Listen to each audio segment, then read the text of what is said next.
Little Dragon live on Morning Becomes Eclectic from the Annenberg Performance Studio at KCRW. Give it up, Little Dragon. Yes, Little yes. Dragon. Amazing. Wow. Yay. What a beautiful start. Thank you so much for being here. This is so exciting.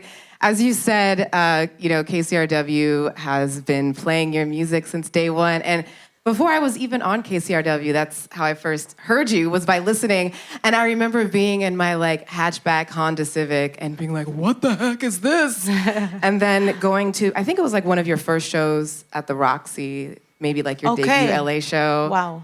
Probably our first sold out show ever as well. I think. Yeah, maybe. Yeah. It was 2008. We took some great photos together. And I sort of feel like I was telling you this earlier, we grew up together in a way, because I just, many of us been listening to you the whole time. And so we thought we could do something fun since, people that you grow up, you want to get to know them even better as individuals as well. And we could start this out like a family type of thing. And I was thinking about something that I've done with the choir that I'm in, which is we do a gratitude circle. And we look to the person next to us and say what we're grateful about from them. And so an example would be, Little Dragon, I'm grateful for you because of how you open my mind to new sounds. You make me believe that new possibilities are real, and music has never sounded the same since I first discovered you. Wow. Okay? So Love then... it. Thank you. Anthony Valadez, you're all right. So maybe, I don't know, because I just want to know about everyone in the band. You, Kiwi, maybe you could tell us what you're grateful for about Eric on drums. No, that's not hard, actually. Eric, I'm grateful for your ability to laugh in almost every situation. So yeah, I love that. That's an important thing to have in life. Whoa. Fred. I'm gonna cry. No, but I probably am gonna cry, but I am extremely thankful for that I got to know you, because Fred, you are, he's my main bass player, and playing drums and having somebody to play bass with you is a beautiful marriage, and thank you. I love you. It's all about the rhythm section, holding it down. Håkan, I'm very grateful for your sonic, visionary perspective, and also for your patience with me as a friend and your support. Beautiful. You guys are good at this. This is getting really deep, and I'm enjoying it. Oh, you keep me. I'm grateful for your creativity and that you're here the same time as I am in this world. Thank you. And thank you, everyone else. Yay, amen. Yes. We started our set this morning on Morning Becomes Eclectic with Frederick, one of your songs. You had a solo project that dropped last year. One Day is a song we played, your debut project. And it's so great to feel the synergy. But what's it like to step on your own and kind of be free of these three other geniuses? I think I wouldn't have to be able to do it without them. I think they were very supportive. And I mean, it's good to challenge yourself and do step out of your comfort zone.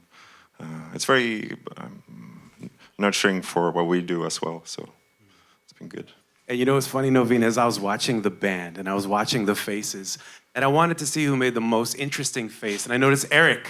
You really, it's really enjoyable to watch, which made me think the four of you are so in sync and so locked. How do you know when that moment happens? Is there a face or a sound that one of you makes woo, this is it?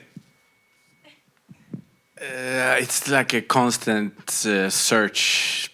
We're under a spell that we are forever searching for that euphoric feeling. So that sometimes, when we reach euphoria, we are, extremely high on that feeling. If we don't reach, we are extremely low sometimes. I mean, so it's a roller coaster. And funny enough, somebody can be in euphoria as the person next to you is having the hardest time ever. So we still don't know when we reach that it's through conversations afterwards that we realize, oh man, you had a good time. Yeah, I tried to just cheer up. It's mainly I'm cheering up for myself, I suppose, just to come on, man, be happy. Yeah, blah blah. I love this so much. So you guys are just starting out on your tour, your headlining tour, and I imagine it's an exciting time. Like touring over the last few years has been really interesting for artists, lots of challenges. And how does it feel before you even start the tour to see that so many of the shows, almost all of them are sold out? Did you have any question if that would be the case before? Yeah, definitely. I think, you know, we don't take anything for granted. Like, I mean, we're grateful for all the people who have supported us. And, you know, like, it's not just like, oh, it's like all the things matter through the whole journey. And, yeah, especially for the last few years, I mean, you don't take anything for granted. So, yeah, I mean, we feel excited and nervous, and, you know, it's a big deal for us that it's sold out, so, yeah. And you have so many songs. I mean, over the last couple weeks, knowing that you were going to come, we're like, we're going to play Little Dragon music, and it's like, oh my God, what song to play? Which you one? know, it's like overwhelming. And so not just songs, but like great songs and ones that have meaning to different people for different reasons. And I noticed before you guys went on, you had one set list. Right. And then you changed it to another set list. What was the reasoning behind that? What were you thinking of, like, what we want to play today for KCRW? I mean, I think we try to balance, like, what we feel, what the crowd wants. And, you know, it's kind of like sometimes a tricky one, you know? Like, we're in the state, we'll be like, only new songs. And then, you know, but maybe, you know, like, people have been following us for years, want to hear something, you know, they recognize. So we're like, well, maybe we can play it in a different way. So, you know, like, I mean, we haven't toured that much lately. So it's still, every moment is fresh, you know. Every show is different. But, you know, we have before been in that place where we're like, we're sick of this song, you know, like, move on. Never want to play it again. But then when you're there and, like, the crowd is all into it, and you get into that moment, and it's like, okay, it makes sense. Yes, yes. And so the new album, Slugs of Love, is out now. It's your 5th album. Woo! 7th album, yeah. 7th, Is it? sorry. I think See, it is. I was testing you. I wasn't sure. We're just though. making sure you're paying attention in the morning. You pass the test. 7th album, and it feels like you guys had a lot of fun making this album. I don't know, and I'm curious what the spirit was in the studio when this album was being made.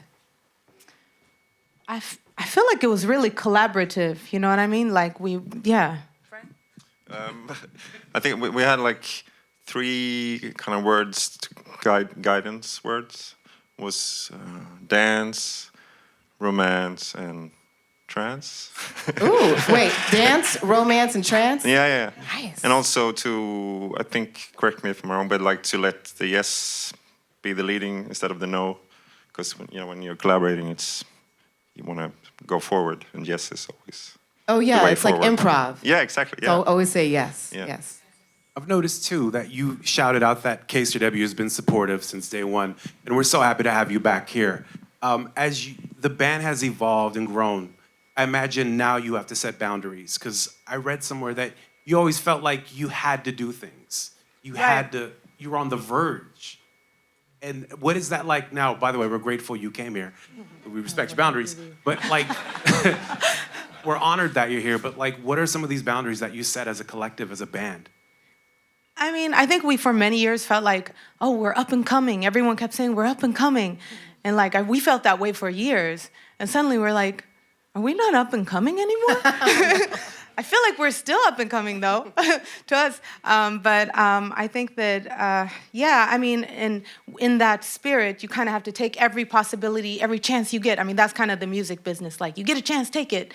And then, you know, there was just that sort of element of trying to balance our lives, you know, as we get families and everything else, and just, you know, being on the road and balance, you know, basically. And part of that is saying no to stuff, you know, it's really hard. But we learned that. And then I also think that just, you know, we're at a point now where, you know, we all want to kind of venture off and do our thing a little bit. Ooh, what does that mean? I mean, I think just, you know, Fred's got his solo project. I'm gonna work on some stuff. Eric's working on some stuff. Håkan's working on some stuff. So it's he's chilling. He said, "I'm chilling." That's Cool a shirt, by the project. way. I'm working on myself. So we're savoring this moment, like we're savoring this tour and what our journey together as a band. So yeah. Nice. I have to ask about, in between albums, you had a really beautiful EP called, I guess you'd call it Drifting Out. That was the name of the song, right? Drifting Out? Yeah. It was a single, and then there was like 3 versions of the same song. Right. Was that sort of like, okay, we're not ready to put out an album yet, but we want to give you this gorgeousness with Yo-Yo Ma on it, and then Kelsey Lou did a remix. Thank you for saying that. I feel like that one kind of slipped under the radar a little bit. Maybe it did for some people, but like... Not at KCRW. Ooh, no. Nice. I can feel it right now just thinking about it. Yeah. That was kind of a special journey.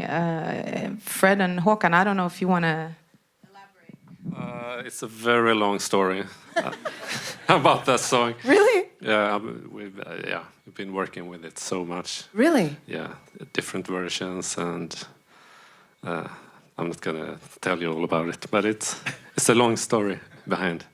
But it was fun. Yeah. Yeah. Do you have a favorite version of the 3 on that single? Well,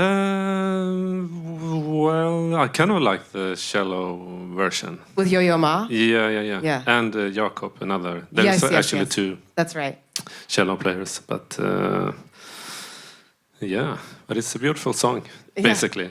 I think there could be more versions of it. Yeah, there'd be endless versions. I could listen to it over and over. Yeah. And then you have your project, so you dropped an album, and then right after that an EP with April and Vista, who are opening for you on tour right now. It's beautiful. Like, thank you for yet more music.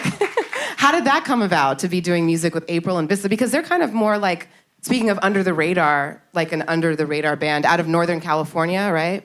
No. Bay Area? They're from DC. Oh, DC? Yeah. Okay.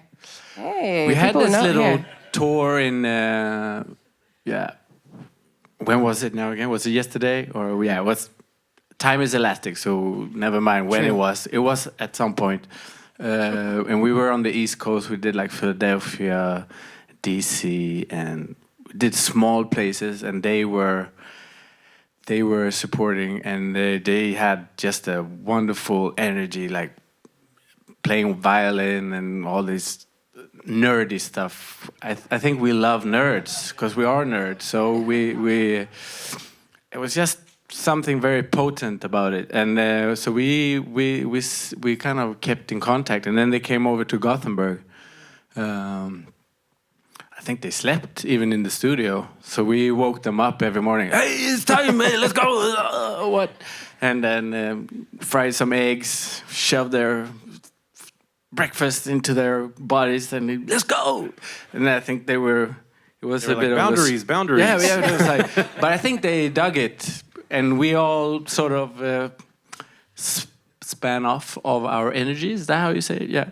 And we just jammed out like we usually do, but in that type of computerized recording style of jamming. Record, write, sing, dance. Question: is this even meaningful? Or and then getting back to it and press save. Right. And, yeah. Good. Save is always important. Yeah. It's crucial. By the way, I want to give you all props for no tracks. Like, this is purely live, like real live. Thank and you. how magical the intersection of the 2 worlds is really beautiful to watch. Oh. Yeah, And I it's wanna- important to not let the computers run you, like Prince said, right? Oh. Yeah, it's cool to get on the computer, but don't let the computer get on you. And I mean, Hey, now. as a drummer also, I would be extremely impatient because I feel like computers are pretty stupid and undynamic. They don't follow our rhythms, for sure. They're not tight, basically. Yeah. Because they don't follow, you as a human, it's all about this. It's like vibration. So I think computers are pretty, so far, emotionally dead. So basically you're saying AI ain't got on me. I don't know. Right? To me, every time I talk to Siri, I think she's quite one-dimensional. It's Yeah. not- I'm not in True love with vanilla. her so far, but she's cute. But She's cute. Your vision of her is cute. yeah, she's a cute little robot. Stupid. I have to ask, Fred and Yukimi, you shared a tour bus at one time with Bobby Womack.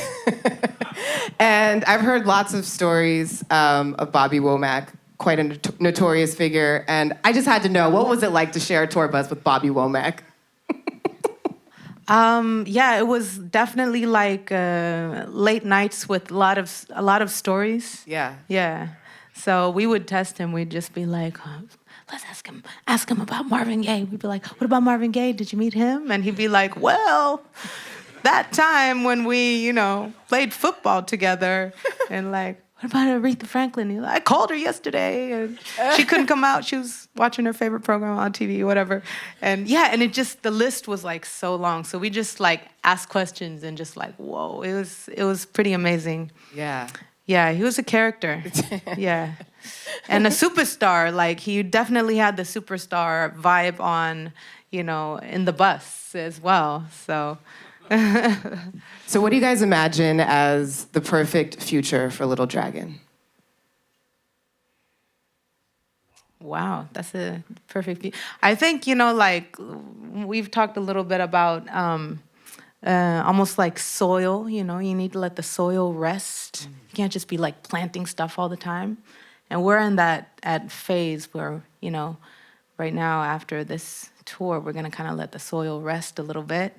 And then we'll see what we can grow out of there, Well, just make it rich and let it grow. be for a Add the bit. nutrients. Yeah. In order to enjoy a perfect future, we need a perfect now. So let's get back to some amazing sounds. Right Poetry. now. Let's get back to a Little Dragon on Morning Becomes Thanks for being Eclectic. here. Thank you so much.